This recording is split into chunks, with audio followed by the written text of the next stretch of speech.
بسم اللہ الرحمن الرحیم۔ زکوٰۃ کی ادائیگی میں یہ بھی یاد رکھنا چاہیے کہ جب نصاب پر سال پورا ہو تو آئندہ کی ضرورتوں کا لحاظ نہیں رکھا جائے گا۔ شریعت نے آئندہ کی ضرورتوں کو معتبر نہیں سمجھا ہے۔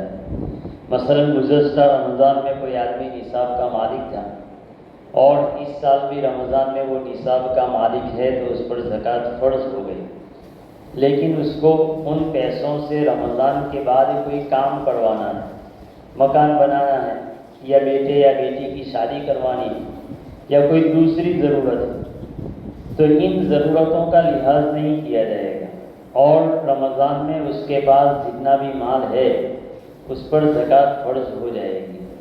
وہ یہ نہ کہے کہ ان پیسوں سے تو مجھے مکان بنانا ہے، اس لیے کہ بہت سی مرتبہ ہم دیکھتے ہیں کہ ہم کسی ضرورت کے لیے پیسے جمع کرتے ہیں لیکن وہ پیسے ان ضرورتوں میں استعمال نہیں ہو پاتے ہیں، بلکہ اس سے پہلے ہی کوئی دوسری ضرورت سامنے آ جاتی ہے اور اس میں پیسے خرچ ہو جاتے ہیں۔ تو اسی طرح یہ اللہ تعالیٰ کا ایک فریضہ ہے، تو اس فریضے کے لیے ان ضرورتوں کا لحاظ نہیں کریں گے اور رمضان میں ان تمام پیسوں پر بھی زکوٰۃ فرض ہو جائے گی۔ اسی طرح جن لوگوں کو زکوٰۃ دی جائے تو اصل تو ہمارے یہاں غربا غریب لوگوں کو زکوٰۃ دی جاتی ہے۔ وہ غریب کسے کہتے ہیں کہ جس کے پاس اس کی ضرورت سے زائد کسی بھی طرح کا مال نصاب کے بقدر نہ ہو۔ کسی بھی طرح کا مطلب یہ کہ نہ زیورات، روپیے، پیسے، تجارت کا مال یہ بھی نہ ہو، اور اسی طرح گھر میں ایسا سامان یا کپڑے یا ایسی چیزیں بھی نصاب کے بقدر نہ ہو کہ جو ضرورت سے زائد ہو۔ ضرورت سے زائد گاڑیاں ہیں، ضرورت سے زائد اس کے گھر کے اندر مکانات، اس کے گھر کے اندر برتن ہیں جو مشکل سے سال میں ایک مرتبہ بھی استعمال ہوتے ہیں۔ اسی طرح ضرورت سے زائد اس کے پاس کپڑے ہیں، تو یہ اگر ان کی مالیت، ان کی قیمت نصاب کو پہنچ جاتی ہے تو پھر وہ غریب نہیں کہا جاتا اس شریعت کی اصطلاح میں۔ لہذا اس آدمی کو زکوٰۃ دینا یہ جائز نہیں ہوگا۔ اب بہت سی مرتبہ ہمارے دل میں یہ خیال آتا ہے کہ آج کل کے دور میں مثلا چاندی کا نصاب 60,000 روپے کے قریب ہے، تو بہت سارے لوگ ایسے ہوں گے، مرد یا عورت، کہ جن کے پاس بینک اکاؤنٹ میں یا ہاتھ پر 60,000 70,000 روپے تو ہوتے ہی ہیں، تو اب ان کو بھی زکوٰۃ نہ دے تو پھر کیا کیا جائے؟ تو اب یہ سوال دو طرح سے ہوتا ہے، دو حیثیت سے ہوتا ہے۔ ایک تو یہ کہ جس کے پاس 60,000 کے بقدر 60,000 روپے ہیں یا 60,000 کے بقدر ضرورت سے زائد گھر کے اندر سامان ہے تو اس کو زکوٰۃ نہیں دے سکتے۔ تو اب وہ یہ کر سکتا ہے، اس کو ضرورت ہے پیسوں کی تو اس صورت کے اندر وہ ان پیسوں کو خرچ کر ڈالے، ان میں سے اپنے بچوں پر، اپنی بیوی وغیرہ پر پیسے خرچ کر ڈالے۔ جب وہ 60,000 سے کم اس کے پیسے ہو جائیں گے اور وہ غریبی کی لکیر کے اندر آ جائے گا تو اس صورت میں اب وہ زکوٰۃ لے سکتا ہے۔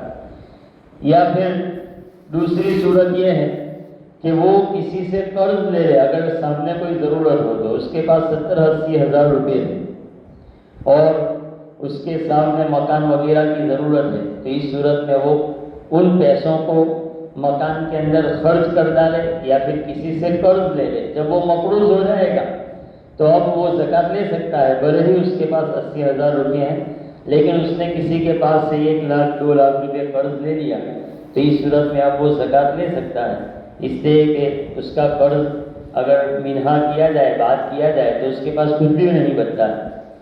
اور ایک دوسری حیثیت اس سوال کی یہ ہے کہ اگر ایک آدمی کے پاس 60-70 ہزار روپے ہوں اور اس پر بھی زکوٰۃ فرض کر دی جائے تو پھر اتنے پیسے تو آج ہر ایک کے پاس ہوتے ہیں تو کیا ہر ایک زکوٰۃ نکالے گا؟ تو ہم یہ جو سوال کیا جاتا ہے اس سے پہلے ہم یہ سوچیں کہ کیا 60-70 ہزار روپے ہوں تو ہماری غیر ضروری چیزیں بنیادی ضرورتیں نہیں بلکہ غیر ضروری چیزیں بھی ہم چھوڑتے نہیں ہیں 60-70 ہزار روپے میں بھی. مثلا موبائل کا ریچارج ہی لے لو. زکوٰۃ سال میں صرف ایک مرتبہ فرض ہے پورے سال میں. ایک آدمی کے پاس 70 ہزار روپے ہیں تو 70 ہزار پر 1750 روپے زکوٰۃ فرض ہوتی ہے 70 ہزار کے اوپر. 80 ہزار روپے ہیں تو اس کے اوپر 2000 روپے زکوٰۃ فرض ہوتی ہے. گویا پورے سال میں اس کو صرف 2000 روپے ادا کرنے ہیں اور پورے سال میں ایک مرتبہ. اور وہی آدمی موبائل کا ریچارج کروائے گا پورے سال کا تو یہ ہمارے نوجوان جانتے ہیں کہ 3500 روپے لگتے ہیں.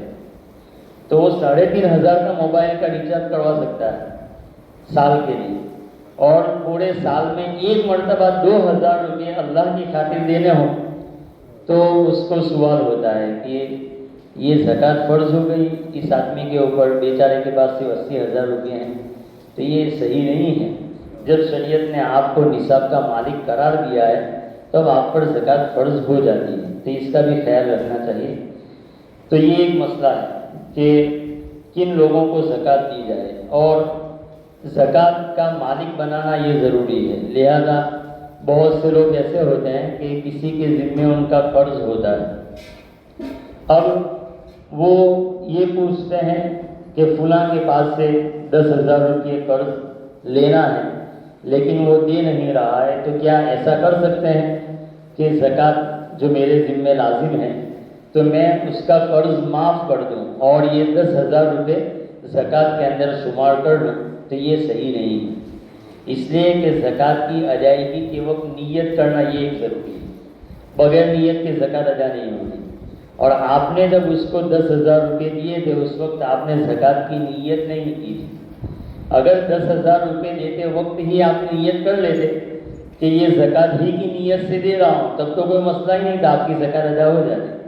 آپ نے تو قرض کی نیت سے دیے تھے اور اب آپ اس کا قرض معاف کر رہے ہو، اس کو مالک نہیں بنا رہے ہو. اور زکوٰۃ کے اندر مالک بنانا یہ ضروری ہے. تو اس لیے اس طرح مقروض کا قرض معاف کرنے سے زکوٰۃ ادا نہیں ہوتی. اگر ضروری ہو وہ پیسے آپ کی ان پیسوں کی آپ کو ضرورت ہے تو اس صورت کے اندر آپ ایسا کر سکتے ہیں کہ اس کو 10,000 روپے دیں اور اس کے بعد پھر قرض کی وصولیابی کے طور پر اس کے پاس سے وصول کر لیں تاکہ 10,000 روپے کا اس کو مالک بنائیں اور مالک بنانے کے بعد پھر اس کے پاس سے اپنا قرض وصول کیا. اس طرح کیا جا سکتا ہے. اللہ تعالیٰ ہمیں صحیح سمجھے.